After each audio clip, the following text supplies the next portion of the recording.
My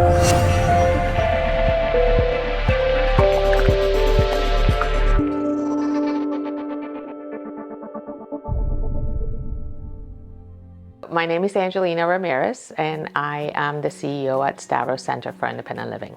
I've been here not as the CEO, but at different positions throughout my career for 30 years. The mission here at Stavros is to make sure people with disabilities have the opportunity to live in the community and the opportunity to thrive in the community. We create those opportunities by providing advocacy and support so that people with disabilities can live the life that they desire to live. The thing with disability is that it's intersectional. It touches everything. It touches housing, it touches food insecurities, healthcare, transportation, education, anything, employment. And what we have how we have faced those challenges is that we have worked together with other community organizations. We have formed alliances with, like, for example, the Digital Divide in Western Mass, the Western Mass Public Health Institute, to make sure that we are able to address those intersections.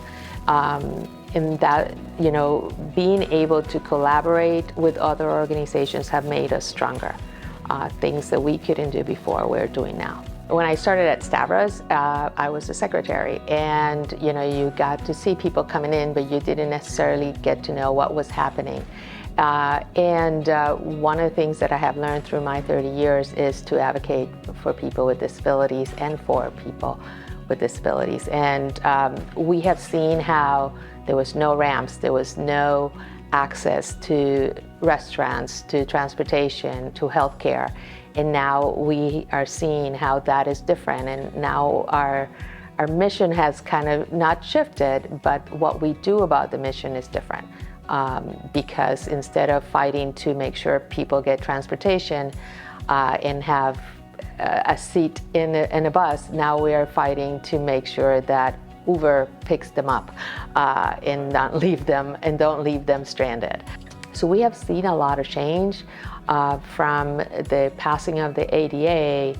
Having a legislation is good, but making sure that it works for the different people is better.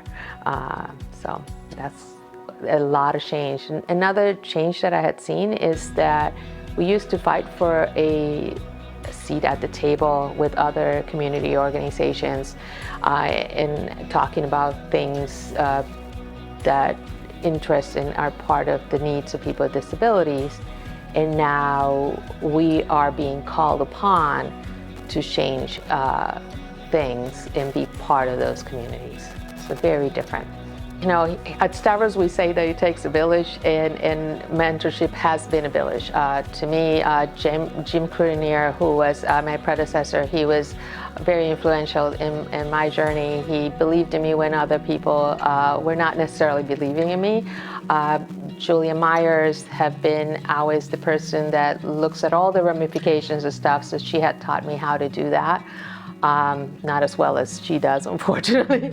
But people like Andy Bristol, Joan Tringali, and Dan Greeny have helped me not only learn how to advocate for myself and for other people with disabilities, but also they have helped me learn how to activate others into action.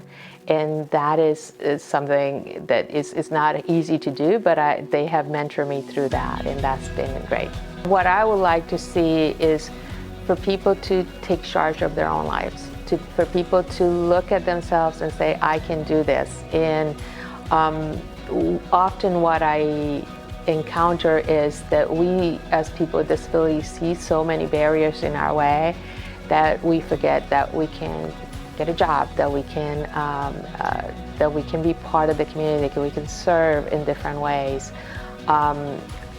What I would like to see for generations to come is a community that is diverse, inclusive, and equitable. Right now, I still don't see that. We still have ways to go, but I have seen a lot of change in 30 years, and I know that there will be more because people will rise to the occasion and do it.